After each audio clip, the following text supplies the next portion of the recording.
यहाँ पर बात हो रही किसकी, कि खान पान दूसरों से प्राप्त करता है बोला जा रहा है और उसी को क्या कर रहा है, नुकसान पहुँचाता है। तो ऑप्शन में दिया हुआ है परजीवी, स्वपोषी, मृतोपजीवी एंड सहजीवी। ठीक, तो हम सबसे पहले देख लेते हैं कि ऑप्शन फर्स्ट देखते हैं, परजीवी। परजीवी क्या होता है?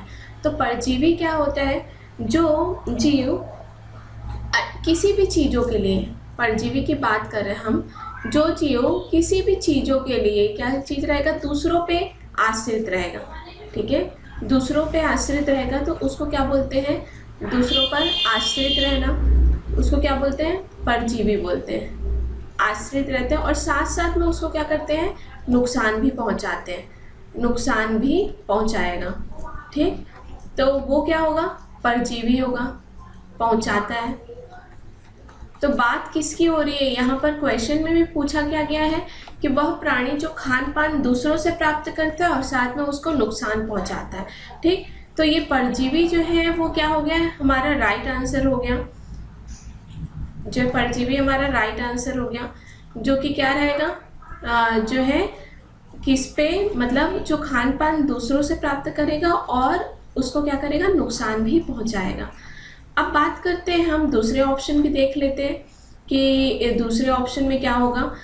तो स्वपोषी की बात कर रहा है, स्वपोषी, स्वपोषी मीन्स क्या होता है, ऑटोट्रॉप। ऑटोट्रॉप मतलब क्या होगा, जो अपना भोजन जो है प्रकाश संश्लेषण की उपस्थिति में स्वयं बनाएगा, तो उसको क्या बोलते हैं, ऑटोट्रॉप्स बोलते हैं। स्वपोषी क्या करेगा, अपना भोजन जो है क्या करता है, स्वयं बनाता है, अपना भोजन स्वयं बनाएगा, अपना भोजन स्वयं बनाता है। तो ये क्या हुआ, क्या हुआ, प्रकाश संश्लेषण की उपस्थिति में अपना भोजन स्वयं बनाता है। ठीक, फिर आता है थर्ड, तो ये ऑप्शन रॉन्ग है। ठीक, फिर उसके बाद थर्ड आता है मृतोपजीवी। मृतोपजीवी क्या बोल रहे हैं, जो भोजन के लिए क्या रहेगा, मृतोपजीवी मीन्स होता है कि जो भोजन के लिए क्या रहेगा, मरे हुए भोजन पे डिपेंडेंट रहेगा, मरे हुए खाद्य पदार्थ को, सड़े गले उससे अपना भोजन प्राप्त करता है, उसको क्या बोलते हैं, मृतोपजीवी। सड़े गले पदार्थों से, है ना, भोजन प्राप्त करता है, पदार्थों से भोजन प्राप्त करता है, से भोजन प्राप्त करता है। ठीक, तो फिर आपका आता है फोर्थ ऑप्शन आ रहा है सहजीवी। सहजीवी मीन्स क्या होता है, देखिए सहजीवी मीन्स ये होता है कि जो अपना भोजन क्या करेगा, कि अपने भोजन तथा आवास के लिए क्या रहेगा, दूसरे के ऊपर डिपेंडेंट रहेगा। ठीक है, दूसरे के ऊपर आश्रित रहेगा, लेकिन उसको नुकसान नहीं पहुंचाएगा। यहाँ पर बात हो रही है परजीवी में क्या चीज, दूसरों पर आश्रित तो रहेगा भोजन तथा आवास के लिए और उसको नुकसान भी पहुंचाता है, लेकिन ये जो है दूसरों पे आश्रित रहेगा आवास और उसके लिए खान पान के लिए, लेकिन उसको नुकसान नहीं पहुंचाएगा। आश्रित रहता है पर उनको नुकसान नहीं पहुंचाता है, नुकसान नहीं पहुंचाता है, नहीं पहुंचाता है। तो हमारा आंसर क्या होगा, फर्स्ट आंसर होगा परजीवी। परजीवी हमारा राइट आंसर होगा, जो कि भोजन के लिए, खान पान के लिए दूसरों से प्राप्त करता है और साथ में उसको नुकसान पहुंचाता है। अब हम दूसरा क्वेश्चन देखते हैं। निम्नलिखित में से कौन जीवित कोशिका के बाहर प्रजनन नहीं कर सकता है? तो हम देख लेते हैं बेटा, ऑप्शन में क्या क्या दिया हुआ है। बैक्टीरिया दिया है, प्रोटोजोआ दिया है, वायरस दिया है और फफूंद दिया है।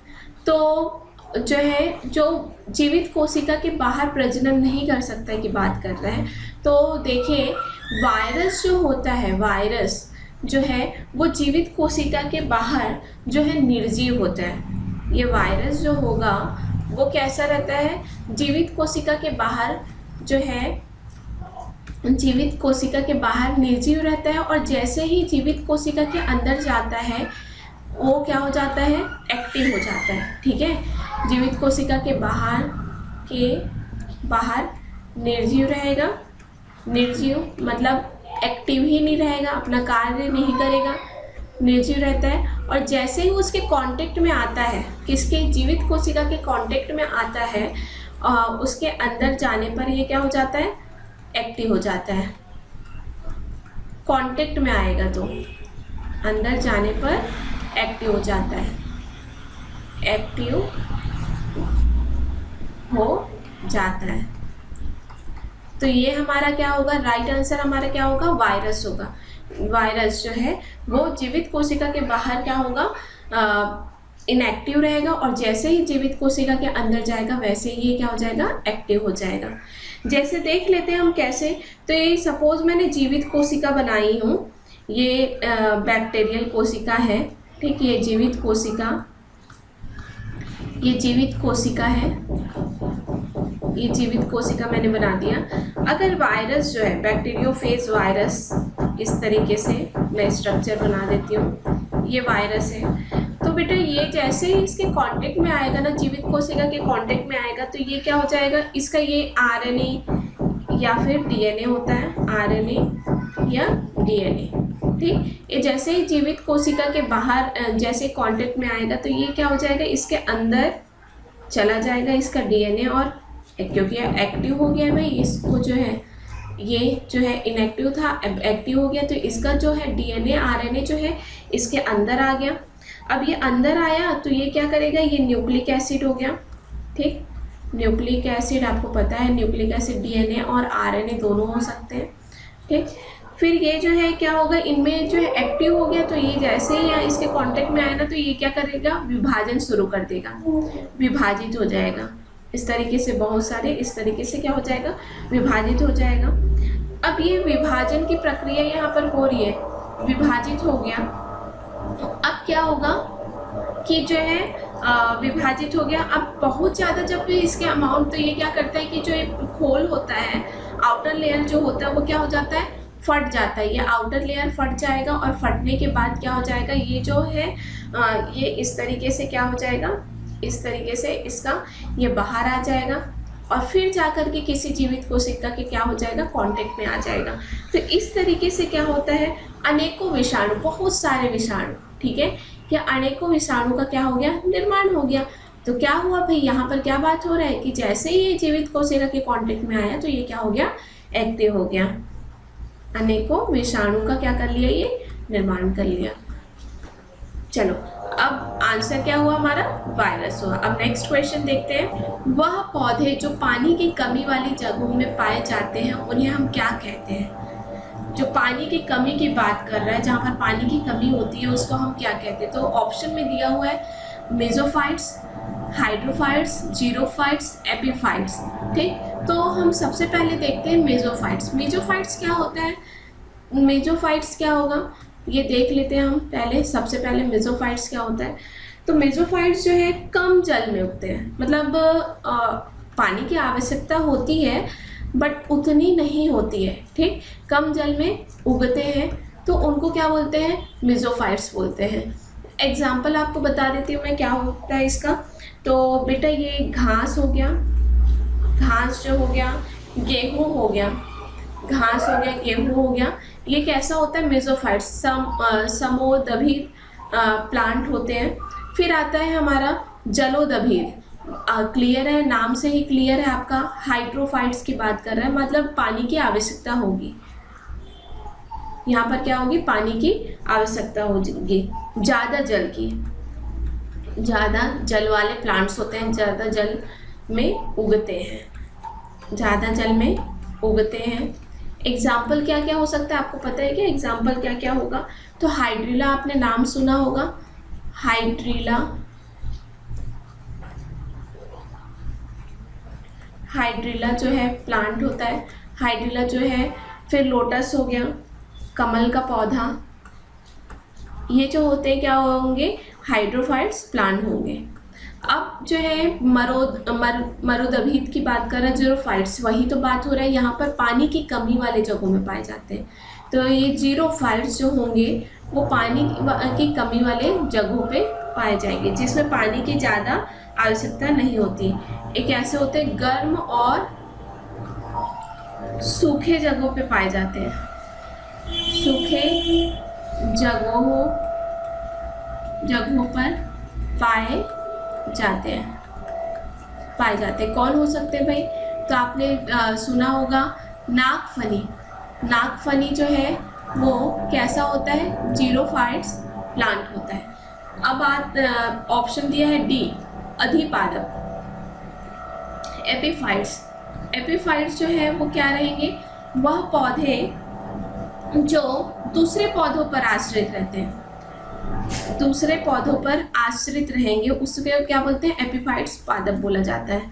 दूसरे पौधों पर, जैसे अब दूसरे पौधों पर कैसे रहेगा भाई? दूसरे पौधों पर आश्रित होते हैं। अब दूसरे पौधों पर कैसे आश्रित रहेगा? तो उसके शाखाओं, तनों पर आश्रित रहते हैं। उनके तनों हो गए और शाखाएं हो गई, उनमें पाए जाते हैं, उनमें प्रेजेंट होते हैं, पाए जाते हैं। तो एग्जाम्पल इसका क्या होगा? ऑर्किड होगा। आई होप आप लोग को समझ में आया होगा। चलो अब हम नेक्स्ट क्वेश्चन देखते हैं। कोशिका में किस भाग को आत्मघाती थैली कहते हैं?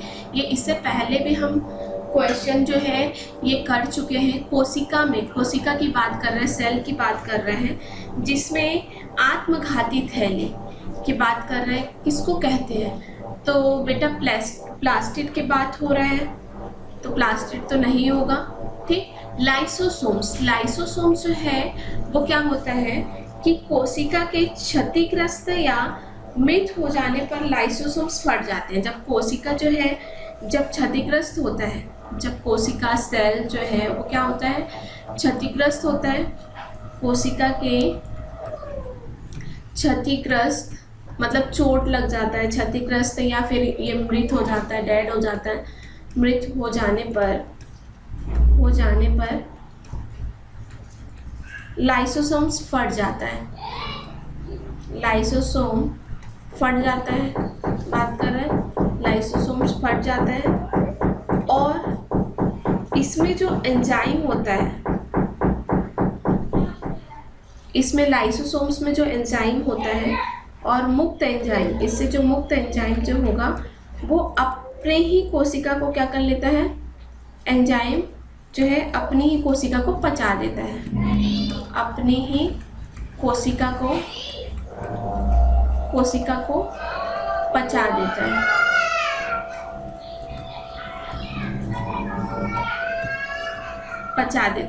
तो हमारा राइट आंसर क्या होगा भाई? आत्मघाती थैली की बात कर रहे हैं, जो खा जाएगा। तो ये क्या होगा? वहाँ पर अपने ही वो क्या कर रहा है कि क्षतिग्रस्त जैसे ही हो जा रहा है, तो वो क्या हो जा रहा है? लाइसोसोम्स फट जा रहा है और उसका मुक्त एंजाइम जो है वो अपनी कोशिका को क्या कर दे रहा है? पचा दे रहा है। तो हमारा राइट आंसर क्या होगा? लाइसोसोम्स होगा। अब हम नेक्स्ट क्वेश्चन देखें। वह जीव जो पौधों और जंतुओं दोनों को अपना भोजन बनाते हैं, पौधे और जंतुओं को जो अपना भोजन बनाते हैं उन्हें क्या कहते हैं? तो देखो बेटा, ये तो ऑप्शन से ही क्लियर है आपका कि फर्स्ट ऑप्शन दिया हुआ है मांसभक्षी, कॉर्निवोरस, जो कि क्या कर रहे हैं? डिपेंडेंट होगा सिर्फ और सिर्फ किस पे? मांस को खाने वाले, ठीक। जैसे लॉयन हो गए, शेर हो गया, चीता हो गया, ये क्या होंगे? जो है मांसभक्षी होंगे। परजीवी, तो अभी हमने पिछले क्वेश्चन में देखा था, परजीवी की बात हुई थी, जो कि क्या करेगा कि दूसरे के ऊपर क्या रहेगा? आश्रित रहेगा और उसको वो क्या करेगा? नुकसान पहुंचाएगा, ठीक। हर्बीवोरस क्या होगा? जो ग्रीन पौधों को, जो हरे पौधों को क्या करेगा? भोजन के रूप में ग्रहण करेगा, तो उसको क्या बोलते हैं? शाकाहारी बोलते हैं। सर्वभक्षी, जो कि मांस और पौधों, जंतुओं और पौधों दोनों को क्या करेगा? भोजन के रूप में ग्रहण करेगा, तो उसको क्या बोलते हैं? सर्वभक्षी बोलते हैं। तो हमारा राइट आंसर क्या होगा? ओमनिवोरस एनिमल, सर्वभक्षी, ठीक है। अब हम नेक्स्ट क्वेश्चन देखते हैं। निम्नलिखित में से कौन संयोजी ऊतक नहीं है की बात कर रहा है? संयोजी ऊतक नहीं है, तो देख लेते हैं भाई कौन संयोजी ऊतक नहीं है। तो दिया है option कंडरा, tendon, cartilage, blood, neurons. कौन संयोजी ऊतक नहीं? अब संयोजी ऊतक की बात कर रहे हैं तो हम संयोजी ऊतक देख लेते कि होता क्या चीज़ है। संयोजी ऊतक क्या करता है भाई? संयोजी ऊतक जो है ऊतक व अंगों को जोड़ता है। संयोजी ऊतक क्या करता है? ऊतक संयोजी ऊतक जो है क्या करेगा, ऊतक व क्या करेगा, अंगों को जोड़ता है, अंगों को जोड़ने का काम करता है, जोड़ता है। इसको क्या चीज बोलते हैं, संयोजी ऊतक। बात आती है अब कौन संयोजी ऊतक है, तो सबसे पहले दिया हुआ है कंडरा। कंडरा जो है बेटा क्या होता है, ये टेंडन जो होता है, ये टेंडन जो है क्या करेगा, यहाँ पर टेंडन जो है वो क्या करता है, तो ये जो है पेशी को अस्थि से जोड़ता है। ये कैसा होता है, टेंडन जो होता है तंतु संयोजी ऊतक होता है, तंतु संयोजी ऊतक होता है, तंतु संयोजी ऊतक होता है, फाइब्रस कनेक्टिव टिश्यू होता है। बात कर रहे हैं दूसरा ऑप्शन है हमारा उपास्थि, कार्टिलेज, कार्टिलेज उपास्थि। ये कार्टिलेज जो होता है कंकाली ऊतक होता है, ये कैसा होगा, कंकाली ऊतक होगा, मतलब ये अस्थियों को जोड़ने का काम करेगा। थर्ड दिया हुआ है ब्लड, तो ये कैसा होता है, तो ये तरल संयोजी ऊतक होता है, ये कैसा होगा, तरल संयोजी ऊतक होगा, तरल संयोजी, कंकाली संयोजी ऊतक ये कार्टिलेज हो गया, तरल संयोजी ऊतक होगा। और फोर्थ ऑप्शन दिया है न्यूरॉन्स। न्यूरॉन्स क्या होगा, तो न्यूरॉन्स जो है तंत्रिका कोशिका होता है, ये कैसा होता है, न्यूरॉन्स जो होगा ये कैसा होगा, तंत्रिका कोशिका होगा। तो यहाँ पर बेटा संयोजी ऊतक की बात ही नहीं हो रही है, ये कैसा होता है, तंत्रिका कोशिका होता है। तो यहाँ पर नहीं है कि बात कर रहा है, संयोजी ऊतक नहीं है, तो कौन है संयोजी ऊतक नहीं है, तो न्यूरॉन्स जो है वो संयोजी ऊतक नहीं है। क्या हम नेक्स्ट क्वेश्चन देखें, समुद्री अर्चिन किस वर्ग में आता है, समुद्री अर्चिन, सी अर्चिन की बात कर रहे हैं। तो सी अर्चिन बेटा एक क्या होता है, सी अर्चिन जो होता है क्या होगा, एक समुद्री जंतु होता है। सी अर्चिन जो होगा कैसा होता है, समुद्री जंतु होता है, समुद्री जंतु होता है। अब ये समुद्री जंतु होता है और ये कहाँ पर, ये किस वर्ग में आता है, तो ये आता है, ये सी अर्चिन जो है इकाइनोडर्मेटा, इकाइनोडर्मेटा वर्ग में आता है। तो हमारा राइट आंसर क्या होगा, इकाइनोडर्मेटा। सी अर्चिन जो होगा समुद्री जंतु होगा और किस वर्ग में आएगा, तो इकाइनोडर्मेटा में आएगा। नेक्स्ट क्वेश्चन देख लें, आर्कियोप्टेरिक्स को किन किन के बीच की गायब कड़ी, मिसिंग लिंक माना जाता है। आर्कियोप्टेरिक्स, आर्कियोप्टेरिक्स क्या होगा, तो ये डायनासोर्स की बात कर रहा है, आर्कियोप्टेरिक्स, डायनासोर। देखिए आपने देखा होगा बेटा वो जो है विलुप्त हो गया है ना, डायनासोर जो है विलुप्त हो गया है। ये कैसा है, पक्षी की भी तरह दिखता है, पक्षी की तरह क्यों ये दिखता है भाई, पर ये पक्षी की तरह भी दिखता है और ये किसकी तरह, सरीसृप की तरह भी दिखता है। ठीक है, किसकी तरह दिखेगा, सरीसृप की तरह भी दिखता है। अब क्यों दिखेगा पक्षी की तरह, तो ये इसमें पक्षी की तरह क्या चीज़, पंख पाए जाते थे, इसमें क्या पाए जाते थे, पक्षी की तरह पंख पाए जाते थे। और सरीसृप जो है, सरीसृप की तरह इसमें क्या चाहिए, दांत और पूंछ एवं पुच्छ ये पाया जाता था। ठीक, तो इस कारण से ये आर्कियोप्टेरिक्स है उसको क्या चीज बोला जाता है, पक्षी और सरीसृप के बीच का मिसिंग लिंक बोला जाता है, गायब कड़ी बोला जाता है। तो हमारा राइट आंसर क्या होगा, पक्षी और सरीसृप।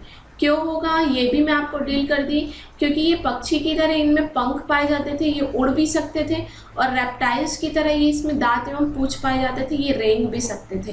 तो इसका राइट आंसर क्या होगा, पक्षी और सरीसृप। नेक्स्ट क्वेश्चन देखें, दीर्घ रोम किस भाग में होती है, विलाई की बात कर रहा है, दीर्घ रोम किस भाग में होती है, तो किस भाग में होती है देख लेते हैं। ये विलाई क्या होता है हम ये देख लेते हैं पहले। विलाई, दीर्घ रोम की बात कर रहे हैं, दीर्घ रोम, दीर्घ रोम विलाई, ये कैसा होता है? तो ये उंगली नुमा संरचना होती है। कैसी होती है? उंगली नुमा संरचना होती है, उंगली नुमा संरचना होगी।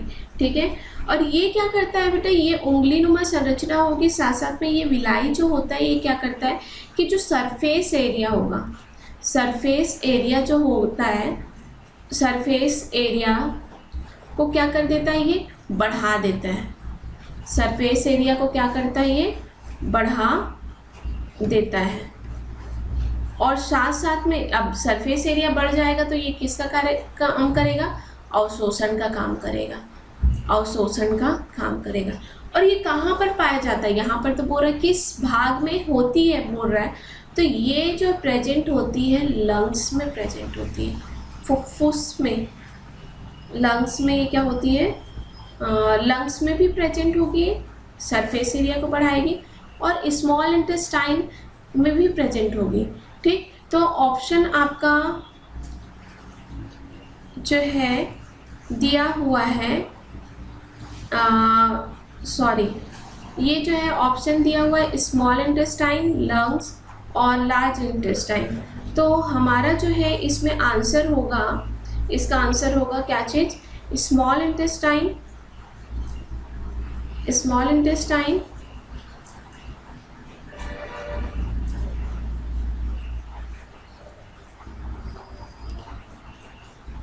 इसका आंसर होगा स्मॉल इंटेस्टाइन और लार्ज इंटेस्टाइन, दोनों में ये क्या चीज़ प्रेजेंट होता है। तो हमारा राइट आंसर क्या होगा?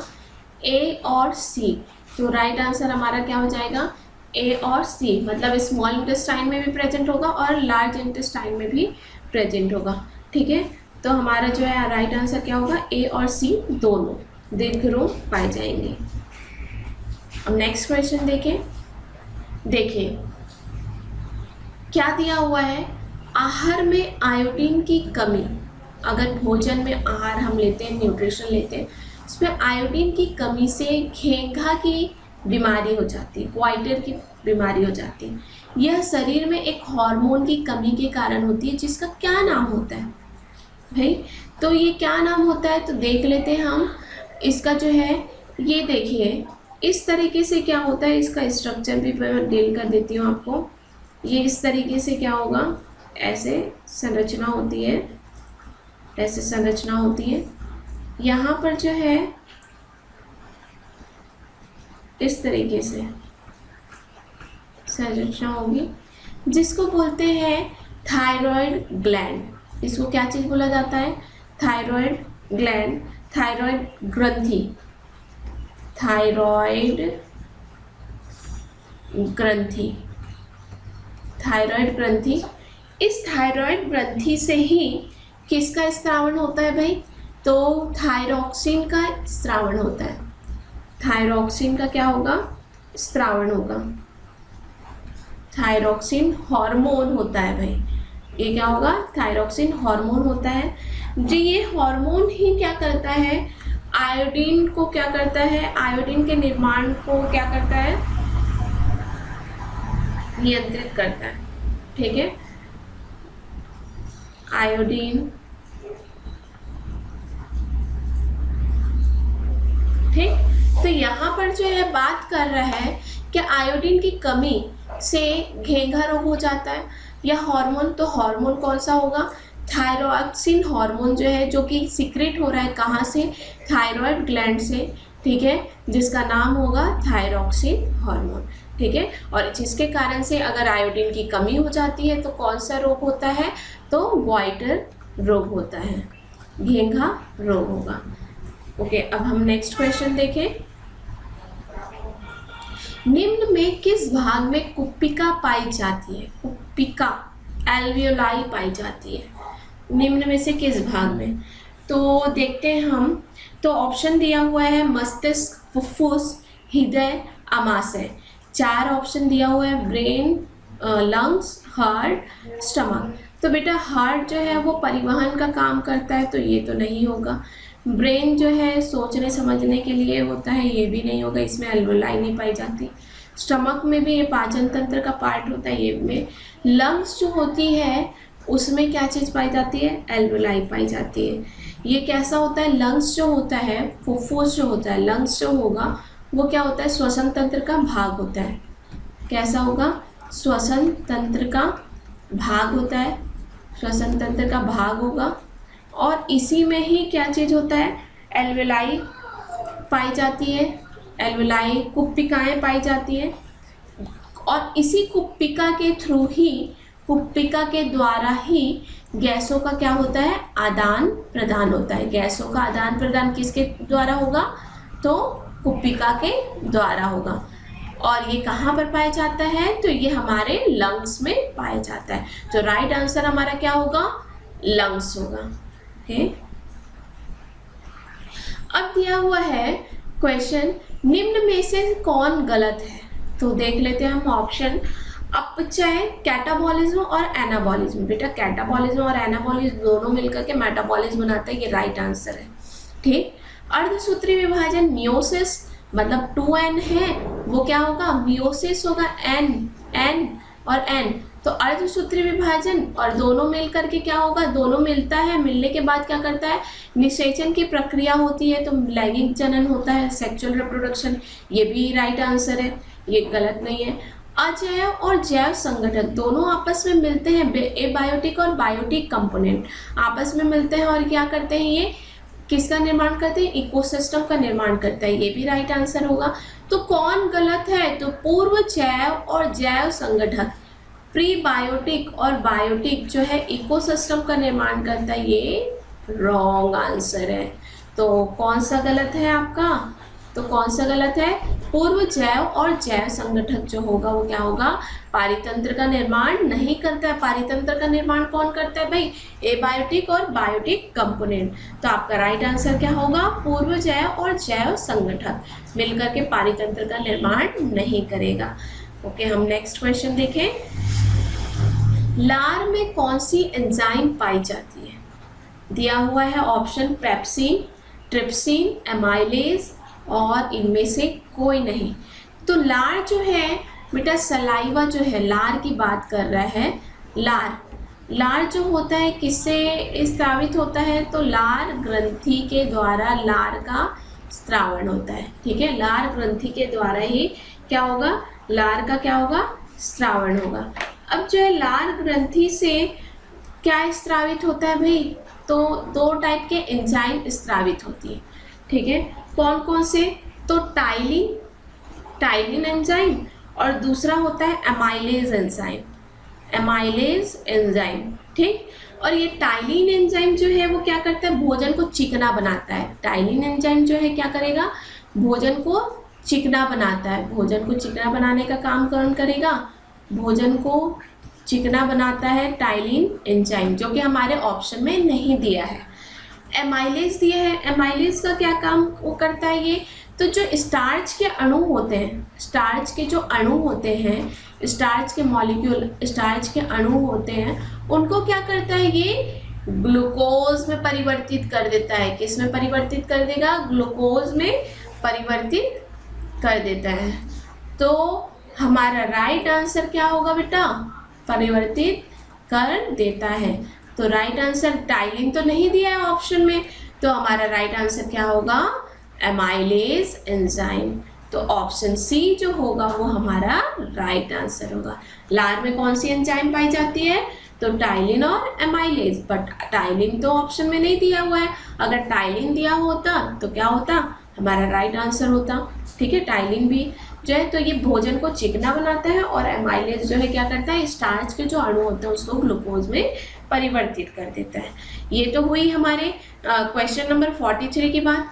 अब हम देखते हैं 44, क्वेश्चन नंबर 44 जो दिया हुआ है, पाइनस प्लांट के किस वर्ग में आता है।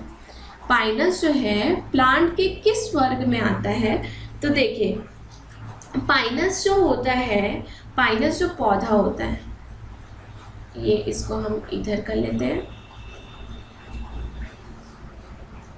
पाइनस जो पौधा होता है, पाइनस पौधा,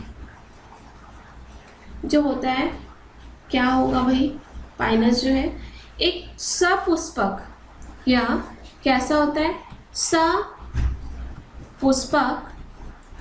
किंतु कैसा होता है भाई, ये अनावृत बीजी पौधा होता है।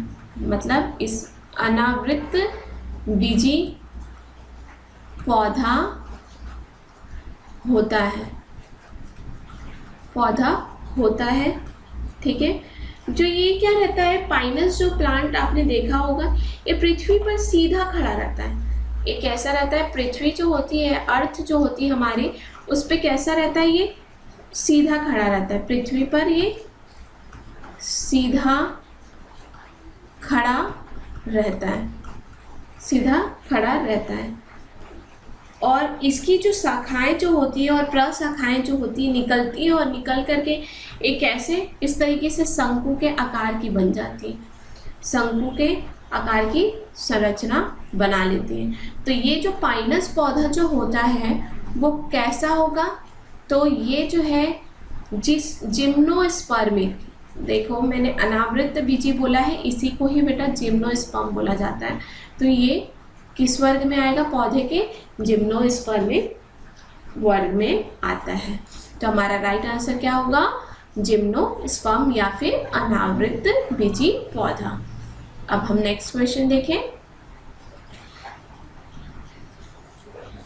पर्यावरण पर दबाव कम करने में किस आर वाले शब्द की प्रणाली का प्रयोग नहीं किया जाता?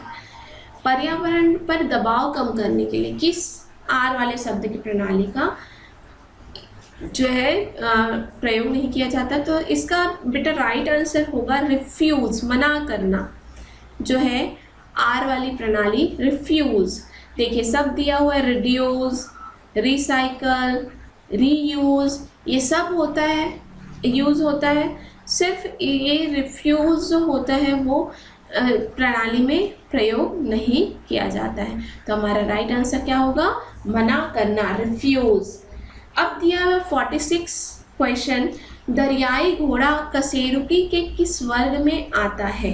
कशेरुकी के किस वर्ग में आएगा जो है दरियाई घोड़ा? तो जो दरियाई घोड़ा जो है वो क्या होता है, तो ये इसको बोला जाता है जलीय घोड़ा भी बोलते हैं। दरियाई घोड़ा को क्या चीज बोला जाता है, जलीय घोड़ा भी कहा जाता है, जलीय घोड़ा, क्योंकि ये जल में भी रहता है। दरियाई घोड़ा जलीय घोड़ा भी बोला जाता है। ये देखा होगा आपने, ये कैसा होता है, गोल मटोल। ये जलीय घोड़ा जो होता है, वाटर हॉर्स भी बोलते हैं इसको, ठीक है, हिप्पोपोटामस भी बोला जाता है। ये कैसा होता है, गोल मटोल होता है, गोल मटोल होता है ना, ठीक है।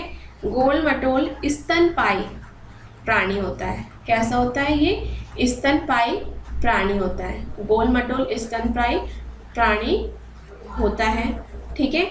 और ये जो है कहाँ पर पाया जाता है, तो ये जो है बेटा ये कहाँ का रहने वाला होता है, अफ्रीका का रहने वाला होता है, ठीक है। अफ्रीका का मूल निवासी है भाई, ये अफ्रीका में पाया जाता है। और ये जो है ना विश्व का दूसरा नंबर, दूसरा सबसे भारी, विश्व का कौन, जो दरियाई घोड़ा जो होता है ना, जो है विश्व का दूसरा सबसे भारी स्तनजीवी स्तनी कहा जाता है इसको। विश्व का दूसरा भारी, दूसरा सबसे भारी, सबसे भारी स्थल जीवी स्तनी कहा जाता है। किसको, दरियाई घोड़ा को, ठीक। तो यहाँ पर जो है ऑप्शन दिया हुआ है एम्फीबिया, ये भी रॉन्ग है। एबिस पक्षी में भी नहीं आएगा, रेप्टाइल्स में भी नहीं आता, मत्स्य में भी नहीं आता। यहाँ पर ऑप्शन होना था क्या चीज़, जो है स्तनपायी, स्तनपायी जो है स्तनपायी ऑप्शन होना था। तो ये जो है क्या होगा, स्तनपायी जो है हमारा राइट आंसर होगा। ये दरियाई घोड़ा जो है कशेरुकी के इस मैमल्स, ठीक है, वर्ग में, मैमिलिया वर्ग में आता है, ठीक है। अब नेक्स्ट क्वेश्चन देखते हैं हम। आहार श्रृंखला में निम्नलिखित में से कौन सा प्रथम चरण होता है? कौन सा प्रथम चरण होगा, आहार श्रृंखला में, है ना, प्रथम चरण होगा। तो देखिए प्रथम चरण जो है आहार श्रृंखला में, प्रथम पोषण स्तर जो होता है कौन होगा, स्वपोषी जीव होता है। कौन होता है, स्वपोषी जीव, स्वपोषी जीव होता है। कैसे, तो देखिए अगर हम वो बनाएं, श्रृंखला बनाएं इस तरीके से, तो ये इस तरीके से, तो सबसे पहले जो है आता है प्रोड्यूसर। प्रोड्यूसर, प्रोड्यूसर मतलब उपभोग, उत्पादक, उत्पादक। फिर आता है कंज्यूमर, जिसमें प्राइमरी कंज्यूमर, प्राइमरी उपभोक्ता, उपभोक्ता। फिर सेकेंडरी, सेकेंडरी उपभोक्ता, द्वितीयक उपभोक्ता। फिर होता है तृतीयक उपभोक्ता, तृतीयक उपभोक्ता। देखिए तो आहार श्रृंखला की बात कर रहे हैं, तो जो है ग्रीन प्लांट्स जो होते हैं, जो कि क्या होते हैं, स्वपोषी होते हैं, ठीक है, स्वपोषी होते हैं। तो वो जो है क्या होंगे हमारे, किस में आएंगे, जो है आहार श्रृंखला में प्रथम चरण में आएंगे, ठीक है। जैसे ग्रीन प्लांट्स जो है वो क्या हो गए, प्रोड्यूसर हो गए, स्वपोषी पौधे, ठीक है, जो कि अपना भोजन जो है स्वयं तैयार करते हैं। फिर उपभोक्ता में प्राइमरी उपभोक्ता, तो जो ग्रीन प्लांट्स को खाते हैं तो कौन खाता है भाई, रैबिट हो गए, रैबिट खरगोश हो गया, गोट हो गया, काऊ हो गए, ये क्या हो गए, प्राथमिक उपभोक्ता हो गया। सेकेंडरी जो इसको खाने वाले, रैबिट और गोट को खाने वाले, तो कौन खाते हैं भाई, पिकॉक हो गया, पिकॉक हो गया, ये जो है क्या होंगे सेकेंडरी। अब इनको खाने वाले, तो इनको खाने वाले लॉयन हो गया, ठीक है, टाइगर हो गए, ये क्या हो गए, डॉग हो गया, इसमें डॉग भी खाते हैं ना, ठीक है। तो ये इस तरीके से क्या हो गया, आहार श्रृंखला तैयार हो गई। तो कौन होगा आंसर में, इसका आंसर क्या होगा, तो दिया हुआ है ऑप्शन प्राथमिक उपभोक्ता, secondary consumer, primary consumer, secondary consumer, tertiary consumer. आप देख रहे हो ये नहीं होगा हमारा, जो है प्रथम श्रृंखला में प्रथम चरण में कौन आएगा, तो उत्पादक आएगा, प्रोड्यूसर आएगा, तो प्रोड्यूसर हमारा राइट आंसर होगा। ओके, हम नेक्स्ट क्वेश्चन देखते हैं। निम्नलिखित में कौन जीवाश्म अकशेरुकी नहीं है, जीवाश्म अकशेरुकी की बात कर रहे हैं, नहीं है। तो देखिए जो है अकशेरुकी की बात कर रहा है, तो ये जो है मोनोनाइट हो गया, ट्राइलोबाइट हो गया, ब्रैकियोपोड हो गया, ये जो है कैसे होते हैं, अकशेरुकी होते हैं। तो डायनासोर्स जो होता है वो अभी हमने देखा है इसके पहले क्वेश्चन में, डायनासोर्स जो होता है वो कैसा होता है, कशेरुकी होता है, ठीक है। तो ये अकशेरुकी नहीं होगा, ये कशेरुकी होगा, जीवाश्म कशेरुकी होगा। तो हमारा राइट आंसर क्या हो गया, कौन नहीं होगा, तो जीवाश्म कशेरुकी नहीं होगा, कौन, डायनासोर नहीं होगा। तो हमारा राइट आंसर क्या हो गया, सी, डायनासोर। ओके, नेक्स्ट क्वेश्चन दिया हुआ है, निम्नलिखित में कौन विकास के आकारिकी प्रमाण के अंतर्गत नहीं आता है, विकास के आकारिकी प्रमाण की बात कर रहा है कि अंतर्गत नहीं आएगा। तो दिया हुआ है फॉसिल्स, ये तो आता है भाई, होमोलॉगस ऑर्गन आपने पढ़ा होगा, इवोल्यूशन में ये तो पार्ट है ही, जो है एनालॉगस ऑर्गन ये भी आता है। तो डीएनए क्रम समरूपता जो है, ये डीएनए सीक्वेंस होमोलॉजी, ठीक, ये जो है इवोल्यूशन के मॉर्फोलॉजिकल एविडेंस में अंतर्गत नहीं आता है। तो हमारा राइट आंसर क्या होगा, डीएनए क्रम समरूपता। नेक्स्ट क्वेश्चन देखते हैं, निम्न में से कौन सही नहीं है, नहीं है की बात कर रहे हैं ना, कौन सही नहीं है बात कर रहा है। तो वाई स्पर्म, हाँ भाई, जो है वाई जो है एक्स वाई, ठीक है। देखिए आपको पता है एक्स वाई और एक्स एक्स, फीमेल में क्या होती है, फीमेल में जो है एक्स एक्स, और मेल में क्या होता है एक्स वाई। ठीक। तो y और जो है x दोनों मिलता है तो XY बनाता है, तो ये क्या बनाएगा, मेल बनाएगा, मेल भ्रूण बनाता है। तो ये हमारा राइट आंसर होगा भाई, मतलब सही है ये ऑप्शन। X शुक्राणु और X धारी डिम मादा भ्रूण, ये भी सही होगा। अगर X और X जो दोनों क्रोमोसोम आपस में मिलेंगे तो ये जो है क्या बनाती है, फीमेल बनाती है, ठीक। तो ये भी हमारा जो है सही होगा, है ना।